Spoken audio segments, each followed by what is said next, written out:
What's up, everybody? Welcome back to the channel. This here's Legitical Response. We cover political news, keep you up to date, and keep you informed with everything that the government does because they make the rules. We got to live by them rules, and so we want to know them rules, right? But we just doing a fun video for today. Nothing really super important. Just talking about the upcoming election a little bit and the fact that Joe Biden is fading fast, y'all. Joe Biden's approval rating has been in the gutter for a long time. Nobody likes this guy. Some people blindly follow this guy, and they are very, very close to being cult members. They will get out and just say all this stuff, this quote-unquote good stuff that Joe Biden has done, but none of it is good. And they think it's a good thing that our economy is in the dirt.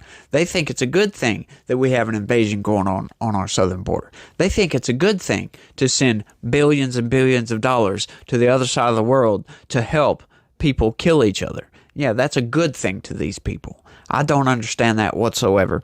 But let's get into this video. It's kind of funny. And I got to cover it, y'all. So check it out. Post columnist calls on Kamala Harris to step aside. Quickly learns why you can't do that. Oh yeah, this one's funny. I love watching leftists go after leftists. It's great. There have been various solutions proposed to deal with the uncomfortable fact that Joe Biden looks like a loser heading into the 2024 election. One idea proposed by New York Times columnist Ezra Klein was for Joe Biden to stand aside and let the Democratic Party choose a successor at an open convention. That to me is a great idea. Why the hell not do that? A lot of people don't want Joe Biden. A lot of people are going to vote for Joe Biden just because they don't want Trump. And a lot of people are going to vote for Trump because they don't want Joe Biden. And I think that's a bad thing, y'all. I think that's a very bad thing when you have two people that the vast majority of the population doesn't really want to vote for either one of them.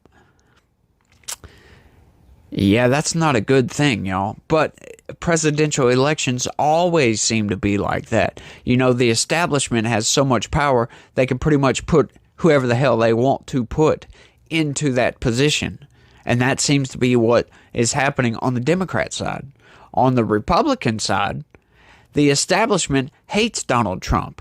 They don't like Donald Trump whatsoever. But Donald Trump has a very large populist movement. A lot of people are behind Donald Trump. I personally am going to vote for Donald Trump. But I am one of those people, I would rather somebody else. But I am behind Donald Trump because he is the best person for the job. Look at his administration. Take out all of the BS that the mainstream narrative machine was doing and look at the accomplishments. We had the best economy numbers we've ever seen at that point. They were great. People were making money hand over fist. We had no new wars. He was trying to get us out of Afghanistan. And if it wasn't for Joe Biden, that would have been a success. He made peace with North Korea. Now we're on the brink of war with North Korea. He made peace in the Middle East. Now look at the Middle East. You see what I'm getting at here? You know, Donald Trump has his issues. He has a lot of things I did not like. However, we don't have a better choice. I think Vivek Ramaswamy would have came in and did a whole lot better myself. But Vivek Ramaswamy dropped out. There's nothing I can do about that. So the next best choice is Donald Trump. But a lot of people don't like that. But let's keep going with this story. As I and others, including Klein himself, pointed out, there was a real possibility an open convention in Chicago in 2024 could be a repeat of the last open convention, which Democrats held in Chicago in 1968, where the party was sharply divided over a war. It seems risky, to say the least. Yeah, it does seem risky, but is that better than putting somebody who does this?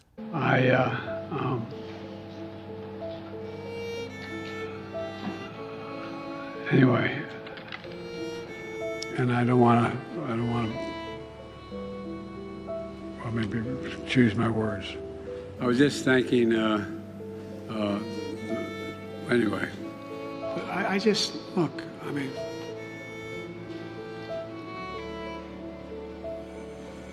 In the same piece in which he proposed the open convention, Klein also addressed the other problem with his plan, Kamala Harris. Everybody I've talked to about this, literally everybody has brought up the same fear. Call it the Kamala Harris problem. In theory, she should be the favorite, but she polls slightly worse than Biden. Democrats don't trust that she would be a stronger candidate, but they worry that if she wasn't chosen, it would rip the party apart. In other words, you really need Biden and Harris to step aside to make this plan work. But while Biden's decision to step aside might be greeted with some quiet relief among Democrats, any attempt to push Harris aside would instead be met with outrage. That's right, you racist, bigot mother sucker. You know what the left does. The left comes off the damn handle and they will get violent if need be. Which brings us to another proposal to save Biden's chances that appeared in the Washington Post yesterday. Columnist Kathleen Parker argues that Biden's chances would improve if Harris would simply agree to step aside. Democrats don't want these people. They see the disaster that is the Biden-Harris administration, and they don't want it. That is to say, they need to go. She wrote, "The Kamala Harris conundrum comes down to this. She was picked because she was black and female, a combo tantamount to job security." Right. DEI, right? Now that she has become a burden to the Democratic ticket, Biden can't fire her. He can't risk alienating his base. Full stop. The seriousness of this situation can't be overstated.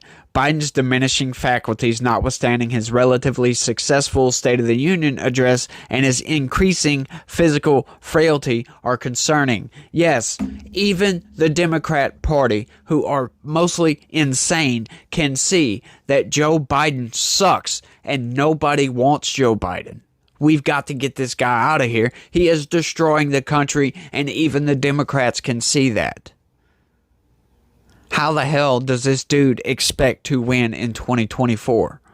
It's going to be another shadow campaign. It's going to be another group of leftist activists activated to go do ballot harvesting and all this other BS that got Joe Biden in the White House the first time. And should be incumbent upon us as, I'm not a Republican, but the other side, the opposition, if you will, it should be incumbent upon us to do the same. We need to get out there. We need to activate ourselves to go and get people to go vote, regardless of who they vote for.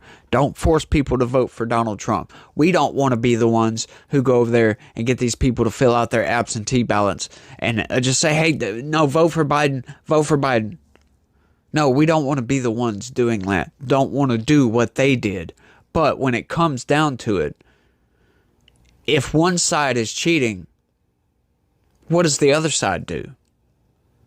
Cheat themselves? Doesn't seem like a good answer to me. But if they're cheating, how do you beat the cheat? Her performance as second in command has been disappointing, to say the least. Americans have taken note. Though Democrats, unsurprisingly, like her more than Republicans do. A recent analysis by 538 set her average overall approval rating at just 37.2%, among the lowest recorded for a vice president. There's no reason to think her ranking would spike were she suddenly promoted to the Oval Office. Instead, most signs point to disaster. Wow. This is why I propose, with all due respect, that Harris step away from the ticket. Wow. An utter rebuke from the Democrat Party. This is a Washington Post columnist saying this, y'all. This isn't some Republican, right-wing nut job. This isn't some centrist. This is a lefty saying, GTFO, Kamala Harris. You are garbage. Get the hell out of here. I'm sure the left would be much better off with somebody like Marianne Williamson or RFK Jr. They would be much better off. And as a matter of fact, if it came down to Nikki Haley or Joe Biden or RFK Jr., I would go for RFK Jr. over Nikki Haley all day long. I don't agree with a lot of his policies, but I really don't want another establishment politician back in office to help destroy the country like all establishment politicians seem to try to do. These people are corrupted by the Washington lobby system that we have that really should be abolished. I don't think that's a good thing, having lobbyists pay off our politicians to vote a certain way. That is totally wrong. You also have staffers that push these people to vote certain way that do nothing but damage the country. And we somehow need to put this to a stop. I don't have a solution for that, to be honest with you, so please don't expect any solutions coming from me, because I don't know how to root out that corruption. We can get rid of the bureaucrats. Sure, Vivek Ramaswamy was going to do a pretty good damn job of doing that, and hopefully, now that he's teamed up with Donald Trump, that's another reason I'm voting for Trump too, is because Ramaswamy's right there on his campaign. But hopefully Ramaswamy can get into the ear of Trump saying, you need to fire a shit ton of bureaucrats. That would help with this problem. The other major problem, though, is the lobby that's in Washington. How the hell do we get that out of there? We need to make it illegal for these people to lobby politicians. However, if you leave it up to the politician, are they going to lobby to unenrich themselves? I highly doubt it. They can't even vote to keep themselves from trading on the stock market, doing insider trading. So how the hell can we expect them to lose the vast majority of their money base, where all their campaign funding comes from? Yeah, right. Like I said, I don't have any solutions for that. In any case, it's true that Harris has been a disappointment, which is why you don't see her much. Her approval rating is as low or lower than Biden's own approval rating. So if the party is committed to going with Biden, which it is at this point, they could at least get a shot in the arm by picking someone else as VP who seems more up to the job of stepping in if something were to happen to Biden, which it looks like something will, because he's not all there. It's possible to imagine an alternate reality where Democrats are able to A, admit they have a problem, and B, turn the solution into a plus for the campaign. But that alternate reality isn't where we live, as Kathleen Parker found out. In the 24 hours since her column was published, it has received comments from 10,141 readers, a majority of whom just wanted to let her know that she is a racist and a misogynist. A sample I will now play right here.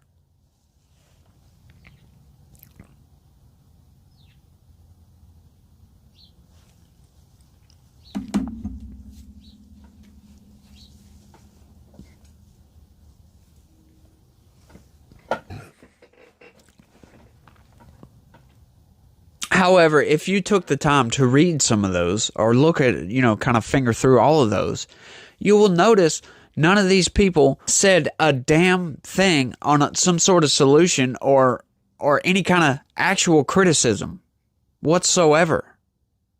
It's all just name calling. That's what the left does. When they don't have facts on their side for the most part, so all they can do is say racist, bigot. What the hell? Fire this person. Really? Fire that person for giving an opinion. You want to fire somebody for giving an opinion on something that seems so logically sound.